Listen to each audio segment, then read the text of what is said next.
তো আমরা শ্রী চৈতন্য ভাগবত আদি খণ্ড অধ্যায় আহ 7 অধ্যায় 7 আমরা পাঠ করছিলাম। সেখানে এর আগের দিন আমরা যে লীলাটা পাঠ করছিলাম, সেখানে মহাপ্রভু তিনি কি করলেন? তিনি গিয়ে যেখানে বর্জ্য হাঁড়ি, অর্থাৎ যেখানে মাটির হাঁড়ি রান্নার পরে যেখানে ফেলে দেওয়া হয়, সেইখানে গিয়ে তিনি সেই বর্জ্য হাঁড়ির ওপরে গিয়ে তিনি বসলেন। হুম। আর সেখানে বসে তিনি যখন মা যখন তাকে বললেন যে তুমি এখানে কেন এসেছো, তখন তিনি মাকে অনেক তাত্ত্বিক জ্ঞান দিতে লাগলেন। অনেক তাত্ত্বিক জ্ঞান দিলেন, যেমন দত্তাত্রেয় যেরকম জ্ঞান দিয়েছিলেন সেই জ্ঞান সেই রকম ভাবে তিনি জ্ঞান প্রদান করলেন মাকে। এবং সেইভাবে তিনি তার নিজের তত্ত্বটা প্রকাশ করছেন, কিন্তু মা কিন্তু বুঝতে পারছে না।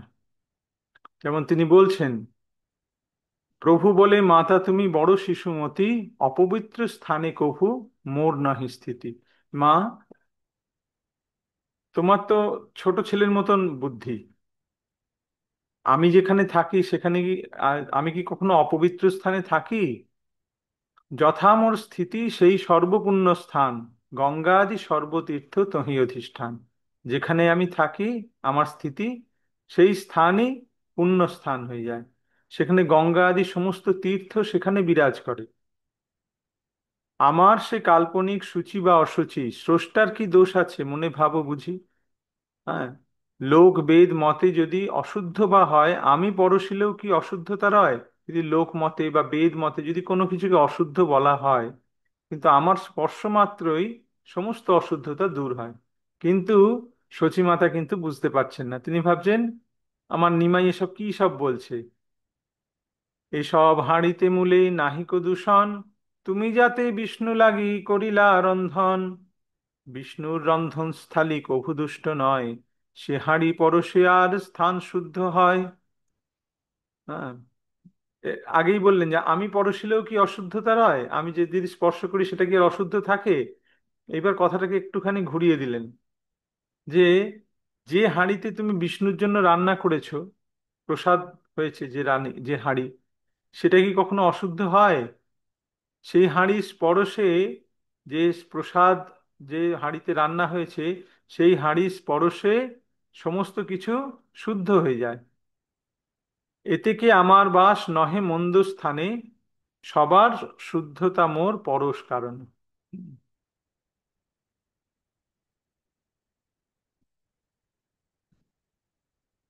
এতে কি আমার বাস নহে মন্দ স্থানে, সবার শুদ্ধতা মোর পরশ কারণে। সেই জন্যে আমার বাস কখনো মন্দ স্থানে হয় না। আমার স্পর্শে সমস্ত কিছু শুদ্ধ হয়ে যায়। বাল্যভাবে সর্বতত্ত্ব কহি প্রভু হাসে, তথাপি না বুঝে কেহ তান মায়া বসে। তিনি ভাবে, বালকের স্বভাবে তিনি তার তত্ত্ব প্রকাশ করছেন, কিন্তু তার মায়ার জন্য মায়ায় মোহিত করে রেখেছেন, কেউ বুঝতে পারছে না। সবেই হাসেন শিশু শুনির সবেই হাসেন শুনি শিশুর বচন, স্নান আসি করো শচী বলেন তখন। সবাই হাসছে, আর সচিমাতা বলছে, নিমাই উঠে এসো, এক্ষুনি স্নান করতে হবে তোমার। নাই সেন প্রভু সেইখানে বসিয়া আছে, সচি বলে ঝাট আয় বাপ জানে পাছে। মা বলছে, প্রভু তো উঠে আসছে না। তখন সচিমাতা বলছে, এক্ষুনি আয়। হ্যাঁ, ঝাট মানে এক্ষুনি। আমরা বলি না, বাংলা মানে ঝট করে করো, সেই ঝটটা হচ্ছে ঝাট। ঠিক আছে, ঝট করে, ঝটসে, মানে তুরন্ত, একদম এক্ষুনি করো। বাপ জানে পা, যদি বাবা জানতে পারে না, তাহলে কিন্তু অবস্থা খারাপ হবে। প্রভু বলে, যদি মোরে না দেহ পড়িতে, তবে মুই নাহি যাং কহিলু তোমাতে। প্রভু একটা শর্ত রেখে দিয়েছে, এবার বলছে আমি যাব, যদি আমাকে পড়তে না দাও তাহলে কিন্তু আমি যাব না। সবেই ভটছেন ঠাকুরের জননী রে, সবে বলে কেনে নাহি দেহ পরিবারে। সবার সামনে হচ্ছে ঘটনাটা, যখন পড়াশোনা বন্ধ করিয়ে দিয়েছিল বাবা, এখন সবাই সামনে নিমাই সেই কথাটা বলে দিয়েছে যে আমাকে যদি পড়তে না দাও তাহলে আমি যাব না। তখন সবাই মাকেই বকাবকি আরম্ভ করে দিয়েছে, যে কেন ওকে পড়তে দাও না তোমরা? যত্ন করি কেহ লোক, যত্ন করি কেহ নিজ বালক পড়ায়, কত ভাগ্যে আপনি পড়িতে শিশু চায়। বলছে সবাই কত যত্ন করে তার ছেলেকে পড়ানোর চেষ্টা করে, আর তোমার কত ভাগ্য যে তোমার ছেলে নিজে নিজে পড়তে চায়। কোন শত্রু হেন বুদ্ধি দিল বা তোমারে, ঘরে মূর্খ করি পুত্র রাখিবার তরে। জানি না কোন শত্রু তোমাকে এরকম বুদ্ধি দিয়েছে যে ছেলেকে মূর্খ করে বাড়িতে রেখে দাও। ইহাতে শিশুর দোষ তিলার্ধেক নাই, সবেই বলেন বাপ আইসো নিমাই। তো এতে তো ছেলের কোনো দোষ নেই। সবাই বলছে বাবা নিমাই এসো, চলে এসো। আজি হইতে তুমি যদি না পাও পড়িতে, তবে অপচয় তুমি করো ভালো মতে। সবাই বলছে বাবা নিমাই তুমি চলে এসো, আজ থেকেও যদি তোমার বাবা মা তোমায় পড়তে না দেয়, তাহলে যত কিছু জিনিস আছে সব নষ্ট করো তুমি। হ্যাঁ, নাই সে প্রভু সেইখানে বসি হাসে, সুকৃতি সকল সুখ সিন্ধু মাঝে ভাসে। কিন্তু প্রভু কিন্তু উঠে আসছে না, ওইখানে বসে বসে হাসছে। আর তার সেই হাসি মাখা বদন দর্শন করে সকলে সুখ সিন্ধু মাঝে ভাসে, সুখের সমুদ্রে সকলে ভাসছে। আপনে ধরিয়া শিশু আনিলা জননী, হাসে গৌরচন্দ্র যেন ইন্দ্র নীলমণি। হম, তখন সচিমাতা নিজে ধরে ছেলেকে নিয়ে এলো। আর গৌরচন্দ্র তখন হাসছে কিরকম, যেন ইন্দ্র নীলমণি। যেন ইন্দ্র নীলমণি মানে যেন সেই সে গোপাল, গোপালের মতন যেন তার ভাব।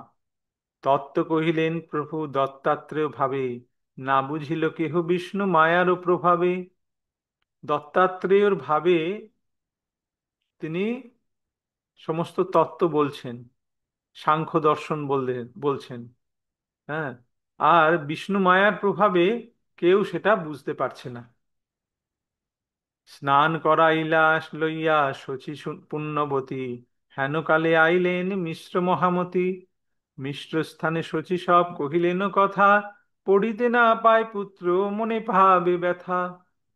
মা স্নান করালো, আর সেই সময় মিশ্র, জগন্নাথ মিশ্র এসে হাজির। তখন মা বলছে দেখো আমাদের ছেলের মনে তো খুব দুঃখ কষ্ট, ও পড়তে পারছে না। সবেই বলেন মিশ্র তুমি তো উদার, কার কথায় পুত্রে নাহি দেহ পরিবার। তো একা হলে জগন্নাথ মিশ্র এড়িয়ে যেত ঠিকই, সে নিমাই জানে যে সবাই সামনে ঘটনাটা বলতে হবে। সবাই সামনে যদি বলি আর সবাই যদি বাবাকে বলতে আরম্ভ করে, তখন বাবারা কিছু করতে পারবে না। তো সবাই বলছে মিশ্র তোমার তো, তুমি তো উদার ব্যক্তি, কার কথায় তুমি ছেলেকে পড়তে দিচ্ছ না। যে করিবে কৃষ্ণচন্দ্র সেই সত্য হয়, চিন্তা পরিহরি দেখো পড়িতে নির্ভয়। কৃষ্ণচন্দ্র যা করবে তাই তো সত্য হবে। হ্যাঁ, তুমি চিন্তা ত্যাগ করো, ওকে পড়তে দাও নির্ভয়। কারণ বাবার ভয় হচ্ছে যে ও যদি আবার সন্ন্যাস হয়ে যায়। সেই জন্য বলছে যে ভগবান যা করবে সেটাই তো হবে।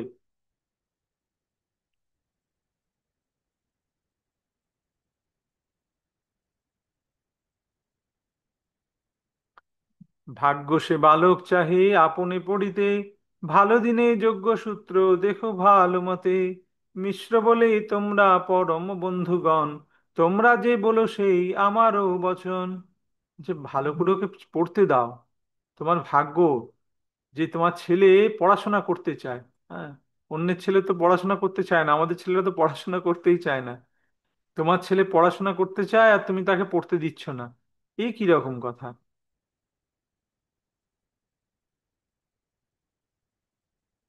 মিশ্র বলে তোমরা পরম বন্ধু, তোমরা আমার পরম বন্ধু, তোমরা যা বলো তাই করবো আমি। অলৌকিক দেখিয়া শিশুর সর্বকর্ম, বিস্ময় ভাবেন কেহ নাহি জানে মর্ম। ছেলের এরকম অদ্ভুত অলৌকিক কার্য দেখে সকলে ভাবে, কিন্তু বুঝতে পারে না।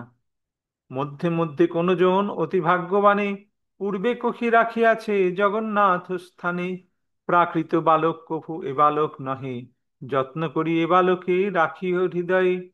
যে খুব ভাগ্যবান, খুব সুকৃতিবান, হ্যাঁ খুব ভক্ত, সে জগন্নাথকে অর্থাৎ জগন্নাথ মিশ্রকে আগেই বলে রেখেছে যে তোমার এই ছেলে কিন্তু সাধারণ মানুষ নয়, খুব যত্ন করে একে হৃদয়ে রেখো। নিরবধি গুপ্ত ভাবে প্রভু কেলি করে, বৈকুণ্ঠ নায়ক নিজ অঙ্গনে বিহরে। পড়িতে আইলা প্রভু বাপেরও আদেশে, হইলেন মহাপ্রভু আনন্দ বিশেষে। এইভাবে গুপ্তভাবে মহাপ্রভু তিনি তার লীলা বিলাস করছেন। বৈকুণ্ঠ নায়ক নিজ অঙ্গনে বিহারে, সচিমাতার অঙ্গনে স্বয়ং বৈকুণ্ঠপতি ভগবান তিনি বিহার করছেন। তারপরে বাবার আদেশে তার পড়া আবার শুরু হলো। মহাপ্রভুর খুব আনন্দ। শ্রীকৃষ্ণ চৈতন্য নিত্যানন্দ চান্দ যান, বৃন্দাবন দাস তছু পদযুগে গান। ইতি শ্রী চৈতন্য ভাগবতে আদি খণ্ডে শ্রী বিশ্বরূপ সন্ন্যাস আদি বর্ণনং নাম সপ্তম অধ্যায়। অষ্টম অধ্যায়। জয় জয় কৃপা সিন্ধু শ্রী গৌর সুন্দর, জয় শচী জগন্নাথ গৃহ সসুধর, জয় জয় নিত্যানন্দ স্বরূপের প্রাণ, জয় জয় সংকীর্তন ধর্মেন নিধান। ভক্ত গোষ্ঠী সহিত গৌরাঙ্গ জয় জয়, শুনিলে চৈতন্য কথা ভক্তিলভ্য হয়। বারবার এই কথাটা বলছে, শুনিলে চৈতন্য কথা ভক্তিলভ্য হয়। চৈতন্য কথার এমনই গুণ যে কেবলমাত্র শুনলেই, বুঝে আর বা না বুঝে হোক, যদি কেউ শোনে তাহলেই তার মুক্তি লাভ হয়। গৌরাঙ্গের মধুর লীলা যার কর্ণে প্রবেশিলা, হৃদয় নির্মল ভেলতায়। যার কর্ণে গৌরাঙ্গের মধুর লীলা প্রবেশ করে, তার হৃদয় নির্মল ভেলতায়, তার হৃদয় নির্মল হয়ে যায়। হুম। হেনমতে মহাপ্রভু জগন্নাথ ঘরে, নিগুড়ে আছেন কেহ চিনিতে না পারে। বাল্যক্রীড়া নাম যত আছে পৃথিবীতে, সকল খেলায় প্রভু কে পারে কহিতে। এইভাবে জগন্নাথ মিশ্রের ঘরে তিনি গূঢ় রূপে অর্থাৎ গুপ্ত রূপে তিনি লুকিয়ে আছেন। আর পৃথিবীতে যত বাল্যলীলা আছে সব রকম লীলা তিনি সেখানে করছেন। বেদ দ্বারে ব্যক্ত হইবে সকল পুরাণে, কিছু শেষে শুনিবে সকল ভাগ্যবানে। এই মতো গৌরচন্দ্র বাল্যরসে ভোলা, যজ্ঞ পবিতের কাল আসিয়া মিলিলা। এইভাবে তিনি বাল্যরসে বিভোর হয়ে আছেন। এমন সময় তার যজ্ঞোপবীত অর্থাৎ উপনয়ন সংস্কারের সময় এলো। যজ্ঞসূত্র পুত্রের দিবারে মিশ্র বর, বন্ধুবর্গ ডাকিয়া আনিলা নিজ ঘর। তো মিশ্র তখন তার বন্ধুদের সকলকে ডাকলেন যে উপনয়ন হবে অর্থাৎ পৈতে হবে। হ্যাঁ। পরম হরি শেষ হবে আসিয়া মিলিলা, যার যেন যজ্ঞ কার্য করিতে লাগিলা। সকলে সেখানে এলো, যার যা কাজ, যে যেটাতে পটু সে সেই কাজটাই করতে লাগলো, সেবা করতে লাগলো। স্ত্রীগণে জয় দিয়া কৃষ্ণ গুণ গায়, নটগণে মৃদঙ্গ সানাই বংশী বায়। বিপ্রগণে বেদ পড়ে ভাটে রায়বার, শচীগৃহ হইলে হইল আনন্দ অবতার। স্ত্রীরা এসে কৃষ্ণ গুণ গান গাইছে, যারা নট, তারা মৃদঙ্গ সানাই বংশী এসব বাজাচ্ছে, বিপ্রগণ বেদ পড়ছে। হ্যাঁ, ভাট মানে হচ্ছে যারা হাসায়, ঠিক আছে, তারাও এসেছে। শচীগৃহ হইলে যেন আনন্দ অবতার। যজ্ঞসূত্র ধরিবেন শ্রী গৌর সুন্দর, শুভযোগ সকল আইল শচী ঘর। শুভ মাসে শুভ দিনে শুভক্ষণ ধরি, ধরিলেন যজ্ঞসূত্র গৌরাঙ্গ শ্রীহরি। হুম। শুভ দিনে শুভক্ষণে সমস্ত শুভ যোগ আইল শচী ঘর। শুভ যোগ সকল আইল শচী ঘর। আলাদা করে শুভ যোগ খুঁজতে হলো না, সমস্ত শুভ যোগ একত্রিত হয়ে গেল যেদিনে তার উপনয়ন সংস্কার। শোভিল শ্রী অঙ্গে যজ্ঞ সূত্র মনোহর, সূক্ষ্মরূপে শেষ বা বেড়িলা কলেবর। তার মহাপ্রভুর শ্রী অঙ্গে এই যজ্ঞসূত্র অদ্ভুত দেখতে লাগছে, অপূর্ব শোভা। যেন মনে হচ্ছে যে যজ্ঞসূত্র নয়, যেন স্বয়ং অনন্ত শেষ তিনি মহাপ্রভুকে এরকম করে বেষ্টন করে আছেন। হইলা বামন রূপ প্রভু গৌরচন্দ্র, দেখিতে সবার বাড়ি পরমানন্দ। হ্যাঁ। বামন রূপ বলছে কেন? শিশু তো, একদম ছোট ছেলে, মাথা মুন্ডন করেছে। হ্যাঁ, উপবীতের সময় মাথা মুন্ডন করে। গৌরচন্দ্র দেখে মনে হচ্ছে যেন একদম সে বামন অবতার একদম। অপূর্ব ব্রহ্মণ্য তেজ দেখি সর্বগণে, নর জ্ঞান আরো কেহ নাহি করে মনে। অপূর্ব তেজ, ব্রহ্মণ্য তেজ, ব্রাহ্মণের যে অপূর্ব তেজ তার মধ্যে দেখা যাচ্ছে। কেউ তাকে সবাই ভাবছে যে এতে না, এতে মানুষ নয়, নর জ্ঞান নাহি করে। হাতে দণ্ড কান্ধে ঝুলি শ্রী গৌর সুন্দর, ভিক্ষা করে প্রভু সর্ব সেবকের ঘর। হাতে দণ্ড, কাঁধে ঝুলি নিয়ে গৌর সুন্দর সব প্রতিবেশীদের ঘরে, সেবকদের ঘরে যাচ্ছে, যারা তার ভক্ত, তাদের বাড়িতে গিয়ে গিয়ে তিনি ভিক্ষা করছেন। যার যথাশক্তি ভিক্ষা সবেই সন্তোষে, প্রভুর ঝুলিতে দিয়া নারীগণ হাসে।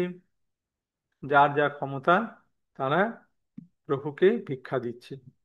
দ্বিজপত্নী রূপ ধরি ব্রহ্মাণী রুদ্রাণী, যত পতিব্রতা মুনি বর্গের গৃহিণী।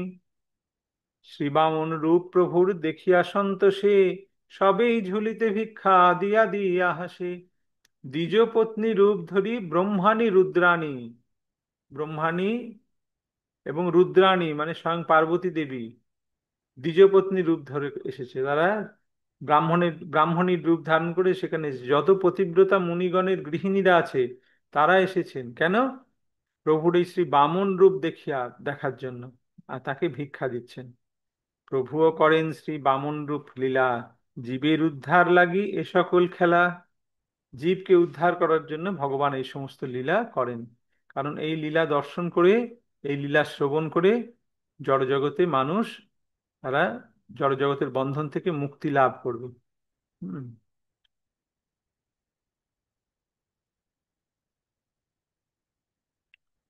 জয় জয় শ্রী বামন রূপ গৌরচন্দ্র, দান দেহ হৃদয়ে তোমার পদদ্বন্দ্ব।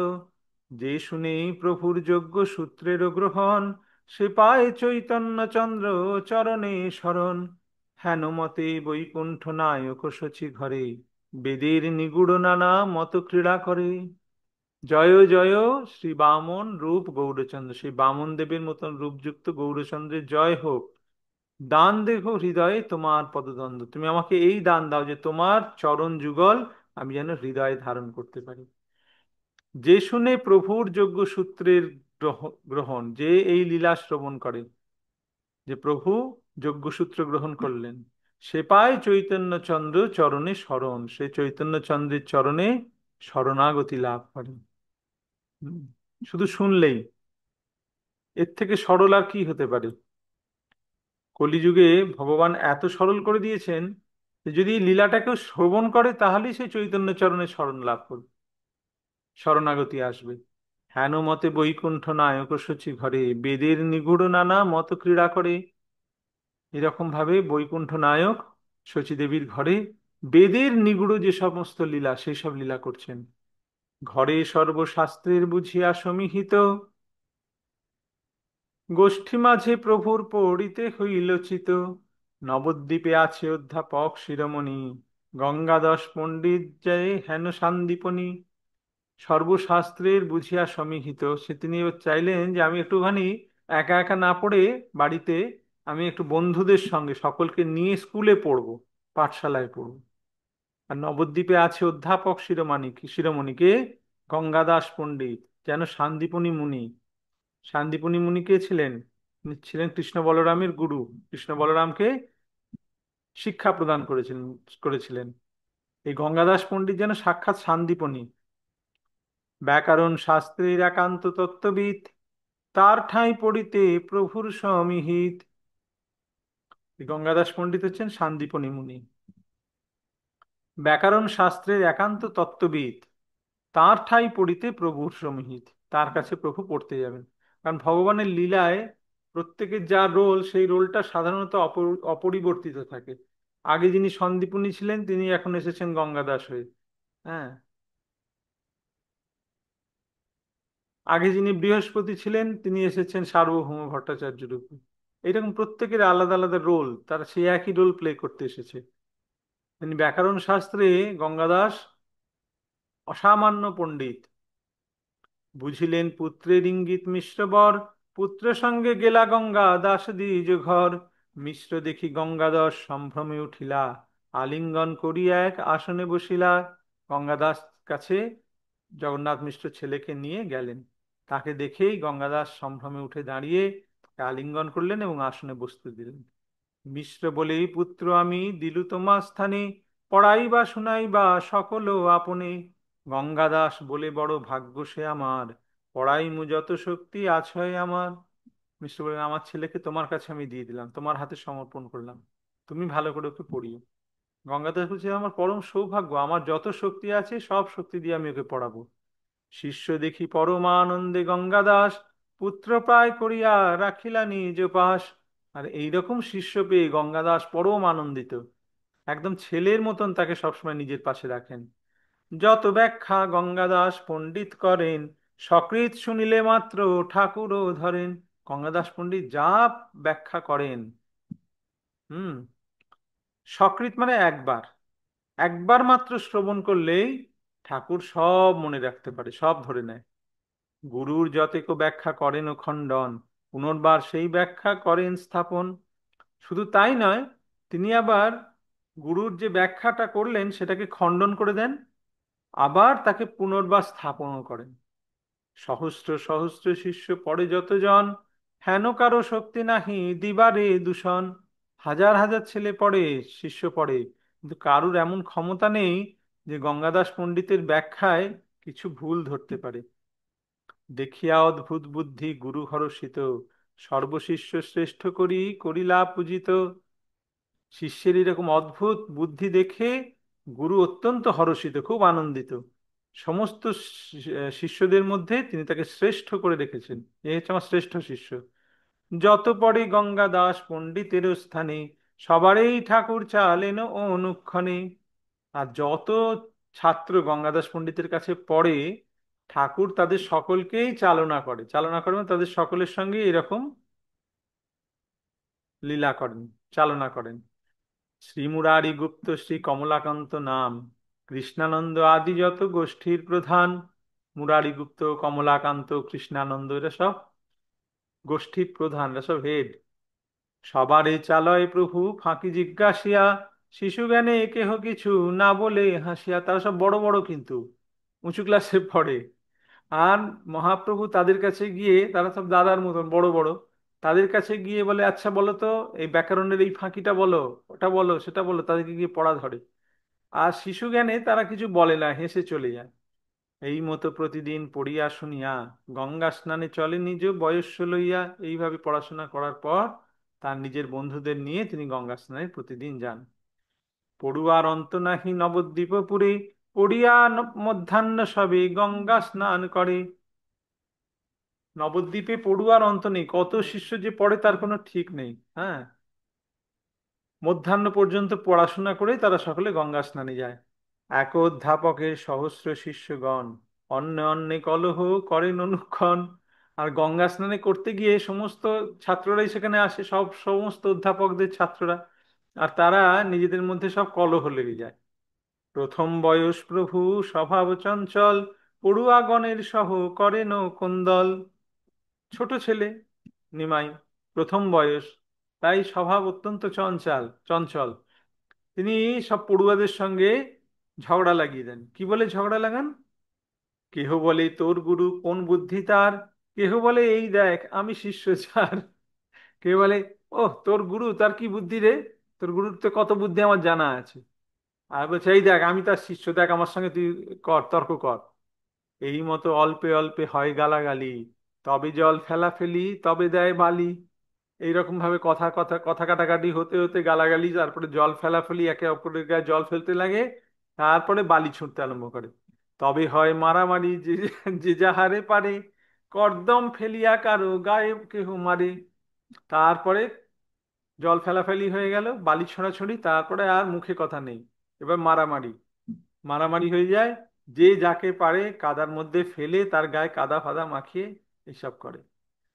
মানে একদম একটা মনুষ্য শিশুর মতন, দুষ্ট মনুষ্য শিশুর মতন লীলা। রাজার দোহাই দিয়া কেহ কারে ধরে, মারিয়া পলায় কেহ গঙ্গারও ওপারে। কেউ মারছে, কেউ বলছে "এই রাজা আসবে, কিন্তু রাজার লোক আসবে তোমাকে ধরবে কিন্তু"। কেউ তাকে, কেউ কাউকে মেরে ঝাঁপিয়ে গঙ্গা পার হয়ে ওপারে চলে যায়। এত হুড়াহুড়ি করে পড়ুয়া সকল, বালি কাদাময় সব হয় গঙ্গা জল। এত হুড়োহুড়ি করে সমস্ত হাজার হাজার শিষ্য তো, তারা যদি এত হুড়োহুড়ি করে তাহলে কি হবে? গঙ্গার জল বালি কাদাময় হয়ে যায়। জল ভরিবারে নাহি পারে নারীগণ, না পারে করিতে স্নান ব্রাহ্মণ সজ্জন। মেয়েরা আসে জল ভরে নিয়ে যাওয়ার জন্য, তখন তো লোকে নদীর জল খেত, তো গঙ্গার জল নিয়ে যায়, জল নিতে আসে, সেখানে সে দেখে কাদা জল হয়ে গেছে, নিতে পারে না, স্নান করতে পারে না ব্রাহ্মণরা। পরম চঞ্চল প্রভু বিশ্বম্ভর রায়, এই মতো প্রভু প্রতি ঘাটে ঘাটে যায়। এইভাবে বিশ্বম্ভর পরম চাঞ্চল্য করে বেড়ায়। আবার শুধু একটা ঘাটে হলো না, এবার প্রত্যেক ঘাটে ঘাটে গিয়ে এইরকম করে, এই ঘাটে ঝগড়া হয়ে গেল, মারামারি হয়ে গেল, আবার পাশের ঘাটে গিয়ে তাদের সঙ্গে গিয়ে আবার লড়াই করলো। এইভাবে সকলের সঙ্গে গায়ে পড়ে পড়ে, গায়ে পড়ে ঝগড়া করে। প্রতি ঘাটে পড়ুয়ার অন্ত নাহি পায়, ঠাকুর কলহ করে প্রতি ঠাঁই ঠাঁই। আর এরকম প্রতি ঘাটে এরকম অসংখ্য ছাত্র রয়েছে, আর ঠাকুর প্রতি ঘাটে ঘাটে গিয়ে তাদের সঙ্গে গিয়ে ঝগড়া করে। প্রতি ঘাটে যায় প্রভু গঙ্গায় সাঁতারি, একো ঘাটে দুই চারি দণ্ড ক্রীড়া করি। কিভাবে যায় এক ঘাট থেকে আরেক ঘাটে? গঙ্গায় সাঁতার কেটে কেটে, গঙ্গায় সাঁতার কেটে কেটে পরের ঘাটে চলে গেল, গিয়ে সেখানে গিয়ে ঝগড়া করলো, আবার তার পরের ঘাটে চলে গেল। যত যত প্রামাণিক পড়ুয়ারগণ, তারা বলে কলহ, করহ কি কারণ? যারা একটু ভালো পড়ুয়া, পড়াশোনায় ভালো, বুদ্ধি ভালো, তারা বলে এরকম ঝগড়া করছো কেন? জিজ্ঞাসা করহ বুঝি কার কোন বুদ্ধি, বৃত্তি পঞ্জিটি কার কে জানে দেখি শুদ্ধি। তারা বলে যে, নিমাই তুমি ঝগড়া করো কেন সকলের সঙ্গে এসে? হ্যাঁ, তোমার যদি এতই বুদ্ধি থাকে, জিজ্ঞাসা করো বুঝি কার কোন বুদ্ধি। তোমার যদি এত বুদ্ধি থাকে তাহলে জিজ্ঞাসা করো না, বৃত্তি, পঞ্জি, টিকা এসব জিজ্ঞাসা করো, দেখবে তাহলে কার কত বুদ্ধি আছে, কে কত শুদ্ধ।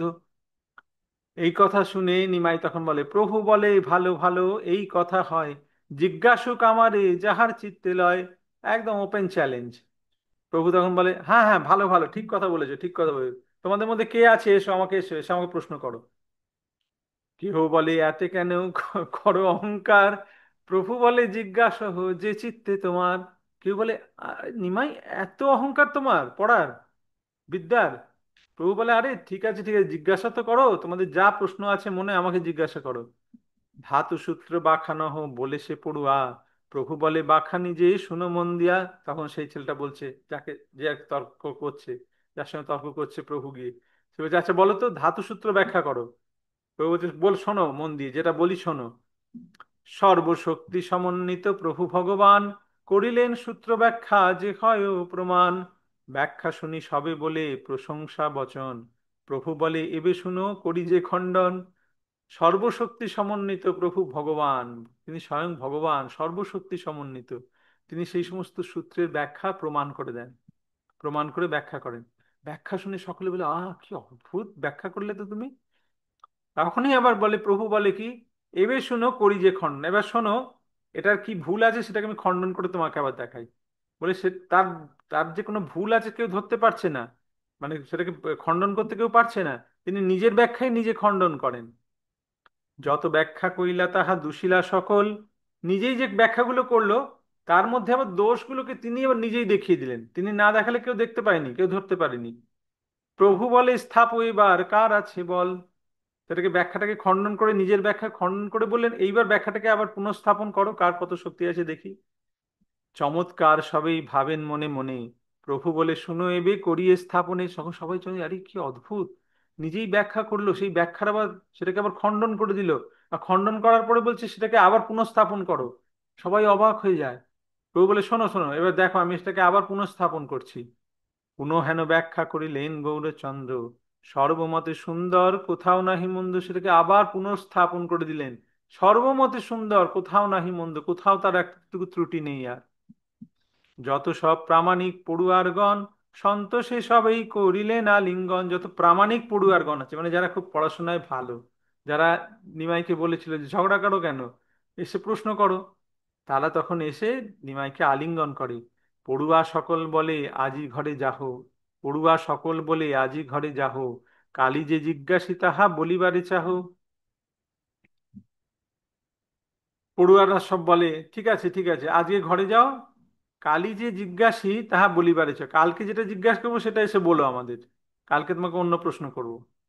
এই মতো প্রতিদিন জাহ্নবীর জলে, বৈকুণ্ঠ নায়ক বিদ্যা রসে খেলা খলে। এই ক্রীড়া লাগিয়া সর্বজ্ঞ বৃহস্পতি, শিষ্য সহ নবদ্বীপে হইলা উৎপত্তি। হ্যাঁ, জলক্রীড়া করে প্রভু শিশুগণ সঙ্গে, ক্ষণে ক্ষণে গঙ্গার ওপারে যায় রঙ্গে। বৈকুণ্ঠ নায়ক বিদ্যারসে এরকম খেলা করছেন। হ্যাঁ, এই ক্রীড়া লাগিয়া সর্বজ্ঞ বৃহস্পতি শিষ্য সহ নবদ্বীপে হইলা উৎপত্তি। আর এই লীলার জন্যই সর্বজ্ঞ বৃহস্পতি নবদ্বীপে তিনি এসে আবির্ভূত হয়েছেন এই লীলা দেখার জন্য। জলক্রীড়া করে প্রভু শিশুগণ সঙ্গে, ক্ষণে ক্ষণে গঙ্গার ওপারে যায় রঙে। ক্ষণে ক্ষণে গঙ্গা পার হয়ে এপার থেকে ওপারে চলে যায়। বহু মনোরথ পূর্বে আছিল গঙ্গার, যমুনায় দেখি কৃষ্ণ চন্দ্রেরও বিহার। গঙ্গার এই যমুনা গঙ্গার অনেক মনোরথ ছিল, অনেক মনের ইচ্ছা ছিল, খুব দুঃখ ছিল যে কৃষ্ণচন্দ্র তো যমুনায় তার লীলা করলেন, আমার তো আর সেই ভাগ্য হলো না। কবে হইবেক মোর যমুনার ভাগ্য, নিরবধি গঙ্গা এই বলিলেন বাক্য। কবে আমার যমুনার মতন ভাগ্য হবে। হ্যাঁ, এই কথা গঙ্গা সবসময় নিজের মনে মনে বলতো।